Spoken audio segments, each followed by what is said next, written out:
agora fazer a videoconferência com o professor Dr. Alexandre Carvalho. Tá? E para não o atrasarmos mais, a palavra é sua. Muito bem-vindo à Ilha Terceira, muito obrigado por se juntar a nós e por toda a força que tem dado a este movimento ibero-americano, mas com forte expressão na língua portuguesa, português de Portugal e português do Brasil. A palavra é sua, professor. Muito obrigado. Muito obrigado, José. É um prazer enorme, um privilégio poder estar falando com vocês aqui distante. Eu estou em Boston, vim participar de uma série de conferências entre Nova York e Boston e estou retornando para o Brasil no fim dessa semana. E o tema que nós vamos conversar, vocês conhecem muito bem. José tem feito um trabalho absolutamente brilhante com o Stop Idadismo e nos ocorreu, quando nós nos conhecemos virtualmente, há exatamente um ano atrás, em abril do ano passado, nós poderíamos inovar e criar algo diferente. Diferente até certo ponto, meus amigos, porque idadismo sempre houve. Basta que a gente leia o Tratado de Cícero, escrito há mais de 2000 anos atrás, quando ele diz categoricamente: não há nada errado no envelhecimento e a velhice. O que há, sim, é a nossa atitude em relação ao envelhecimento e à velhice. Vejam só, Cícero lá mais de 2000 anos atrás, quando a expectativa de vida no Império Romano não passava dos 30 anos. E ele já estava nos alertando. Nos alertou também que você tem que ver dentro de você o velho de amanhã, você que é o jovem, que almeja envelhecer. Esse é o grande desafio do jovem. O jovem não sabe se vai envelhecer. Mas prepare-se para isso. Nós, pessoas idosas, estamos em vantagem. Nós já passamos esse grande desafio. Nós já envelhecemos. Nós poderíamos até dizer que o velho de hoje é o jovem que deu certo. E não há cabimento que a gente possa continuar com essas atitudes em pleno século XXI. Depois da grande conquista social dos últimos 100 anos, que foi poder envelhecer. Vejam, o país que tinha a expectativa de vida mais alta em 1900 era a Alemanha, com 46 anos. Não há nenhum país hoje com uma expectativa de vida tão baixa quanto a mais alta de 100 anos atrás. Grande conquista social. Não mais um envelhecimento reservado à elite, aos poucos, mas sim uma norma. Mas isso traz grandes desafios. Se vocês me permitem, eu vou personalizar um pouco o que eu estou dizendo. Meu avô materno é do Porto. Ele tinha 17 irmãos e irmãs. Naquele contexto de uma família estendida, em que as mulheres não tinham entrado para a força de mercado remunerado. Quando havia algum problema com o idoso, e idoso na época, era quem chegava aos mais de 50. Havia sempre um batalhão de mulheres que não tinham ainda ingressado na força de trabalho, estavam disponíveis para cuidar daqueles poucos que passavam dos 60. E quando chegavam aos 60 e tinham uma doença crônica, como muitas das pessoas idosas o têm hoje, havia pouco que a medicina pudesse oferecer. Morriam rápido. O tempo que poderiam necessitar de cuidado, de perda de independência, era muito curto. E assim os problemas eram absorvidos no seio da família. Meu avô tinha 17 irmãos e irmãs. Ele e minha avó tiveram 8. Os seus filhos, a geração da minha mãe, em média 4. E os filhos da minha mãe, a minha geração, 2. E agora eu vejo a geração dos meus filhos tendo 1 ou 2, ou muitas vezes, com o caso de sobrinhos, nenhum, por opção. Mudou completamente a estrutura demográfica e isso E nós ainda temos, na nossa imaginação coletiva, aquelas famílias grandes. Quando se fala de família, parece que a família não mudou, porque é tudo muito recente. Ao longo da história da humanidade, as famílias eram grandes, havia muita perda, muitos jovens que morriam cedo, e aqueles poucos que envelheciam tinham o privilégio de terem muitos a cuidá-los. Vou também personalizar e contar um pouquinho para vocês da minha primeira visita a Portugal em 1975. Parece que foi ontem. Portugal tinha então a expectativa de vida mais baixa da Europa Ocidental e a mortalidade infantil mais alta. Tuberculose graçava. O número de pessoas que tinham derrame era absurdamente alto. Um país que muito rapidamente envelheceu por conquistas sociais que eu tiro o chapéu. Hoje, ter Portugal entre os 5 países com expectativa de vida mais alta do mundo, em breve, junto à Espanha, competindo com países como o Japão, Coreia do Sul, Hong Kong, é admirável o que vocês conseguiram em tão pouco tempo. Em primeiro lugar, porque vocês tiveram a capacidade de implementar um sistema nacional de saúde modelado no da Grã-Bretanha, país que eu conheço bem. Eu ainda moro entre o Brasil e Londres, onde moram os meus filhos e os meus netos. E vocês tiveram o privilégio de entrarem para a União Europeia, que muito lhes facilitou e muitas vantagens lhes trouxe. É uma história recente. É uma história que aqueles mais jovens não têm a menor ideia do que era adoecer nos anos 70 em Portugal. Não estou falando do século passado ou retrasado. Estou falando de 45 anos. Adoecer significava você talvez sacrificar todas as economias da família inteira. E aquela doença prolongada levava muitas vezes à pobreza, se não à miséria, toda a unidade familiar. Mudou. O que não mudou foi a nossa atitude em relação ao envelhecimento. Em vez de celebrarmos essa grande conquista, nós ficamos a nos lamentar. Envelhecer é um fato. A pandemia destampou o idadismo de uma forma brutal. Deixa morrer, somos mais fracos. No meu país, uma onda de idadismo sem precedentes. Desde cima, o senhor que comanda e lidera o país, que jamais mostrou sua solidariedade e empatia visitando um hospital público. Um desdém muito grande. E as pessoas mais idosas acabam introjetando essa atitude que começa de cima, mas que permeia todos os grupos sociais. Mas é algo que nos une. Portugal, Espanha, os países latino-americanos, inclusive o Brasil. Nós temos ainda uma cultura que é mais voltada para a família. Esse bem especial nós temos que preservar.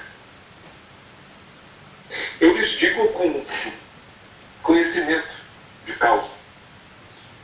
Vivi direto 20 anos em Londres e Oxford. 20 anos trabalhando na academia e pesquisando sobre envelhecimento, que foi um interesse que me despertou quando eu fui para um país envelhecido e percebi que esse seria o caminho do Brasil em muito menos tempo. Uma diferença. Os países desenvolvidos primeiro enriqueceram para depois envelhecer. Nós, por toda a América Latina, e em especial, eu lhes digo com dor, no Brasil, estamos envelhecendo na pobreza, senão miseráveis, com crescente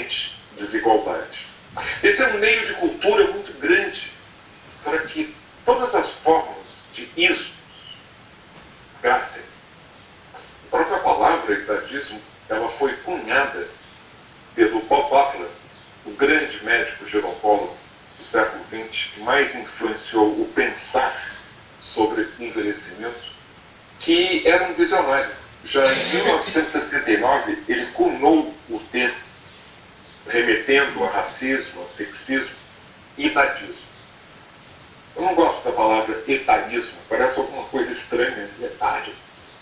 Eu gosto de chamar daquilo que é idadismo, que é o preconceito em relação à idade. Alguns jovens sofrem do idadismo, mas eles têm um futuro que vai fazer com que o idadismo que eles experimentam, por exemplo, de você ser muito jovem para esse cargo que pretende, de você não parecer e não despertar confiança, sendo, por exemplo, profissional da saúde, isso passa. Espera mais 3, 4, 5 anos e aquele preconceito contra a sua jovem idade desaparecerá. No entanto, eu não conheço nenhuma pessoa jovem a quem tenha sido negada uma intervenção, uma admissão no hospital, um preconceito por idade no sentido de que pode levar à morte. Mas eu conheço milhares, milhões de casos documentados que mostram que a pessoa que envelhece sofre idadismo e o idadismo mata. Como matou agora? No meu país foram 700 mil mortes pela Covid. Mais de 80% de pessoas com mais de 60 anos. O idadismo mata. Porque o desleixo, a falta de políticas públicas, se tivesse acometido uma população mais jovem, teria sido diferente. Mas é como se as pessoas idosas fossem supérfluas. Idadismo, como qualquer outro tipo de ismo, está baseado em 4 is. O primeiro é uma ideologia. Eu valho mais que você. É um grupo social que acha que tem uma valia maior. Eu sou homem, você é mulher. Eu sou jovem, você é velho.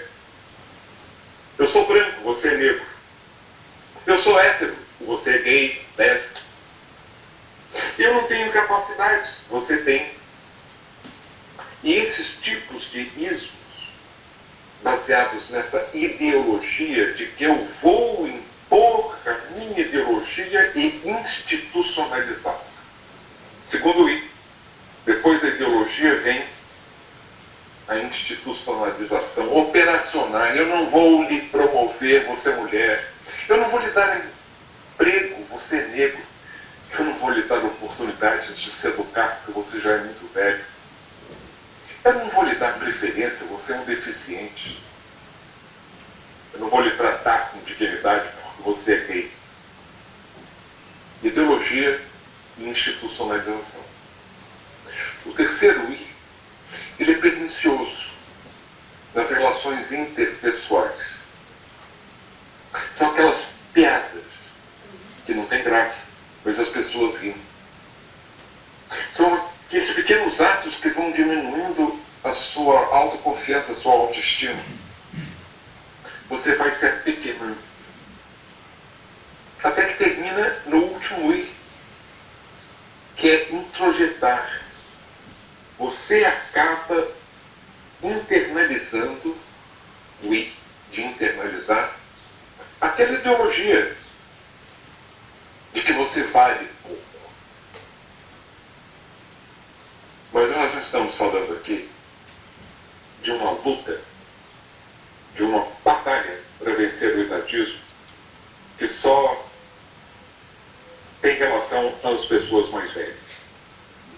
Nós precisamos constantemente lembrar aos jovens que o melhor que lhes pode acontecer é envelhecer. Nós estamos no mesmo barco. Uns na proa, outros na popa. Mas, se você continuar vivo, a perspectiva é de que você possa também vir a sofrer do idadismo, a menos que nós possamos combater. E quando há um quinto I, da inequidade, você aí tem um caldo de cultura formidável, para que todos os tipos de Is possam graçar e aumentar. Angela Davis, a grande líder contra o racismo aqui nos Estados Unidos, disse algo que se aplica ao idadismo. Não basta não ser racista, você tem que ser antirracista. Não basta você não ser sexista, você tem que ser antissexista. Denunciar, gritar, em cada manifestação que você a veja. E não basta você não ser idadista. Você tem que ser anti-idadista. Acusar, lutar pelos direitos, ter essa perspectiva de direitos. Nós envelheceremos exigindo os nossos direitos. A diferença é que a literatura internacional está dominada pelo que se escreve, se publica, se pesquisa no mundo anglo-saxônico. A própria Organização Mundial da Saúde fez um relatório que foi lançado o ano passado sobre idadismo. Tem qualidade, tem mérito. Mas tem alguns pontos que eu discordo. Primeiro, dar equivalência ao idadismo em relação ao jovem, como se fosse equivalente ao idadismo em relação à pessoa idosa. Não. Pelo que eu, inclusive, já expus. Não conheço jovens que morrem em função do idadismo contra eles. Mas conheço, e estão documentados, milhões de casos, ao revés, de pessoas idosas que acabam abandonadas, negligenciadas, abusadas, sem ter seus direitos observados. Mas nessa cultura anglo-saxônica, talvez por ter envelhecido, no geral, antes, nos nossos países ibero-americanos, aquele conceito de família que nós ainda de alguma forma preservamos, já está mais distante. E daí, essa ideia de criarmos uma liga ibero-americana, Espanha, Portugal, os países da América Latina, para que a gente possa, em primeiro lugar, fazer um screen, poder ver tudo que já foi publicado, poder mapear esses estudos e ver aquilo que se aplica ou não, e adaptar esses aspectos todos de que estou falando para a nossa cultura, dar um banho ibero-americano a esses conceitos. É o que nós já estamos fazendo no nosso Centro Internacional da Longevidade. Nós temos uma Liga Ibero-Americana. Perdão, é que às vezes a tosse me distrai. Nós temos uma aliança global de centros internacionais da longevidade mundo afora, em vários países, inclusive no Brasil. E eu espero que em breve o desafio que eu fiz quando estive em Lisboa há pouco mais de um mês possa vir a se tornar uma realidade.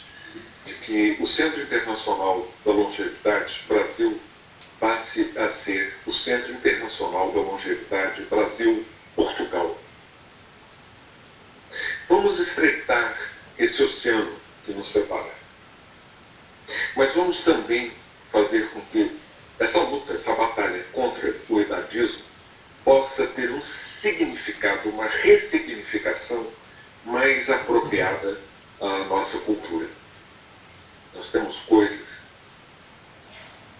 das quais devemos nos orgulhar. E muitas vezes, pelo próprio preconceito, de novo é o mesmo. Não sei se chamaria de racismo, de xenofobia, de um desdém por aquilo que vem do Sul. Nós temos que vencer isso também. A nossa voz, a nossa cultura ibero-americana tem aspectos que são muito especiais. Vamos mantê-los e resgatá-los. porque também estamos correndo o risco, em nossas sociedades cada vez mais hedonistas, de que o belo é você ser sempre jovem, ter rugas, pelos brancos, ficar careca exatamente. Vamos nos orgulhar daquilo que nós ainda temos e resgatar o nosso orgulho de sermos como somos, por termos uma história e uma cultura que tem muitas coisas positivas das quais nós devemos nos orgulhar. Esse é um convite para que a gente possa, de mãos dadas, seguir adiante e consolidar essa liga ibero-americana baseada nesses aspectos que eu